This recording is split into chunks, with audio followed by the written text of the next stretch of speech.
जय भोले मित्रों, आप सभी का स्वागत है मेरे YouTube चैनल भोले तंत्र पर। आशा करता हूँ महादेव रुद्र की कृपा आप सभी पर बनी रहे। दोस्तों, आज का जो वीडियो मैं बनाने जा रहा हूँ, आप लोगों की समस्याओं का निधन आज से हो जाएगा।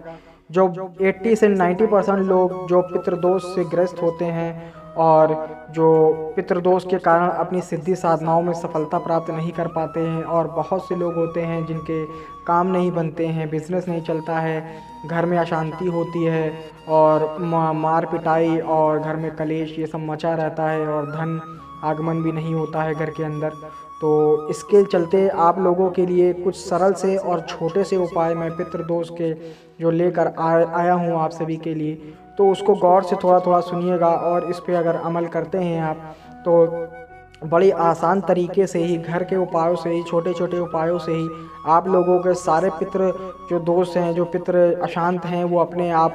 खुश हो जाएंगे, शांत हो जाएंगे और आपको आशीर्वाद देंगे। पितृदोष का प्रभाव कम करने के लिए दोस्तों कई आसान तरीके होते हैं, पर उसमें से जो मुझे अच्छे लगे वो मैं आप सभी लोगों के लिए लेकर आया हूँ। तो दोस्तों, सबसे पहले आप जान लीजिए कि कुंडली में अगर पितृदोष बन रहा होता है तब व्यक्ति को घर की दक्षिण दिशा की दीवार पर अपने स्वर्गीय परिजनों की, मतलब कि जो उनके स्वर्गीय जो पूर्वज होते हैं, जो पुरखे होते हैं, उनकी फ़ोटो को लगाकर उन पे हार चढ़ाकर रोज़ाना उनकी पूजा करनी चाहिए, उनको टीका करना चाहिए, उनसे नमस्कार करना चाहिए, उनसे आशीर्वाद लेना चाहिए, जिससे कि जो पितृदोष लगा होता है आप लोगों के ऊपर, उससे आपको राहत मिलेगी बहुत काफ़ी हद तक। दूसरा पॉइंट दोस्तों सुनिए, अपने स्वर्गीय परिजनों की निवारण तिथि पर, मतलब कि जब उनकी डेथ हुई थी तो उसके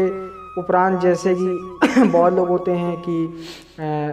तिथि के हिसाब से, जैसे कि होता है कुछ डेट के हिसाब से मनाते हैं, तो बरसी जिसको बोलते हैं एक तरीके से, तो उसमें आप लोग क्या कर सकते हैं, उनके बरपितरों के जो दिन, जिस दिन उनकी मृत्यु हुई होती है, तो उसके दिन आप लोग ज़रूरतमंदों को आप खाना खिला सकते हैं, उन्हें पैसा दे सकते हैं, उन्हें कपड़ा दे सकते हैं, और गुड़ी ब्राह्मणों को उनको भोजन करा सकते हैं। भोजन में मात्रता की कमी, कम से कम एक वस्तु, मतलब कि जैसे कि जो व्यक्ति, जो आपके पूर्वज होते हैं, जो मर चुके होते हैं, और उनको जो क्या बोलते हैं कि अगर उनको कोई चीज़ पसंद होती है, मतलब उनकी जो विशेष वस्तु होती है, वो भी आप दान में दे सकते हैं, जिससे कि काफ़ी हद तक आपके पितरों का निवारण होता है। इसी दिन अगर हो सके तो अपनी सामर्थ्यानुसार, मतलब गरीबों को वस्त्र, अन्न आदि, मतलब ये सब तो नॉर्मल जो आप लोगों को मैंने अभी बताया ही, वो चीज़ तो आपको देना बनता ही है। पीपल के वृक्ष पर दोपहर में जल, पुष्प, अक्षत, दूध, गंगा जल, काले तिल चढ़ाएं और स्वर्गीय परिजनों का स्मरण करके उनसे आशीर्वाद जरूर लें। दोस्तों, इससे भी बहुत सा निवारण, बहुत काफ़ी हद तक आप लोगों के पितरों के निवारण हो जाएंगे। शाम के समय में दीप जलाइए, नाग स्त्रोत, महामृत्युंजय जप, रुद्र का जाप, जो पितृ स्त्रोत होते हैं, नवग्रह स्त्रोत का पाठ होता है, इससे भी पितरों को काफ़ी हद तक शांति मिलती है।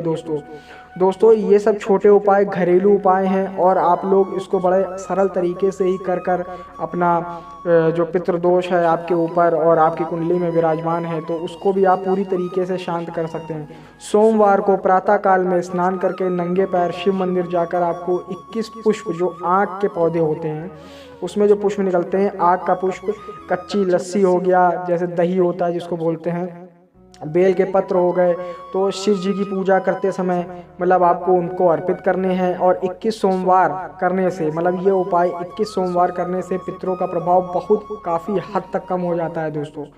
प्रतिदिन इष्ट देवता व कुल देवता की पूजा करने से भी पितृदेव का शमन होता है। कुंडली में जो पितृदोष होने से किसी गरीब कन्या का विवाह या उसकी जो बीमारी में सहायता करने पर भी लाभ मिलता है। दोस्तों, तो ये पॉइंट दोस्तों बहुत ही अच्छा लगा था मुझे, इसीलिए मैं आप लोगों के लिए ये पॉइंट आपके समक्ष रख रहा हूँ कि कुंडली में, दोबारा से सुन लीजिए कि कुंडली में अगर पितृदोष होता है तो किसी गरीब कन्या का विवाह या उसकी बीमारी में सहायता करने से भी बहुत काफ़ी हद तक आप लोगों को लाभ और आशीर्वाद मिलता है। ब्राह्मणों को प्रतीकात्मक गोदान, गर्मी के जो पानी पिलाने के जो कुएं खुदवाए हों या फिर राहगीरों को शीतल जल पिलाने से भी पितृदोषों का काफ़ी छुटकारा मिलता है, क्योंकि इससे बहुत बड़ा पुण्य मिलता है, बहुत बड़ा आप लोगों को आशीर्वाद मिलता है। पवित्र पीपल तथा बरगद के पेड़ लगाइए, विष्णु भगवान के मंत्रों का जाप करिए और माँ जो भगवत गीता है उसका पाठ करिए, जिससे कि पितरों का शांति मिलती है और आपके जो दोष लगा होता है उसमें भी आप लोगों को काफ़ी हद तक आराम मिलता है। पितरों के नाम पर जो गरीब विद्यार्थी होते हैं उनकी मदद करिए। जो परिजन होते हैं, मतलब कि जैसे कि बहुत गरीब होते हैं बेचारे, जो लाचार होते हैं, बहुत से लोग मतलब एक तरीके से कह लें कि उनके पास पैसे नहीं होते हैं इलाज कराने के लिए या फिर उनके घर में राशन नहीं होता है, तो आप उन लोगों की मदद करके उनसे आशीर्वाद ले सकते हैं। मंदिर, विद्यालय, धर्मशाला आदि का अगर आपके पास काफ़ी पैसा है या फिर आप लोग सामर्थ्य है कि उसमें आप कुछ हिस्सा अपना दान कर सकते हैं धनराशि का इन निर्माण हेतु, जैसे मंदिर, विद्यालय, धर्मशाला हो गई, तो उसमें आप मतलब एक तरीके से थोड़ा सा दान कर सकते हैं, जिससे दान करने से आप लोगों के काफ़ी हद तक पितृ शांति का योग बनेगा और आप लोगों का जो भी पितृदोष का निवारण होगा वो अपने आप स्वतः होते रहेगा। सुबह की जो पहली रोटी निकलती है गाय की, वो सबसे पहले आपको खिलाना चाहिए। और जितने भी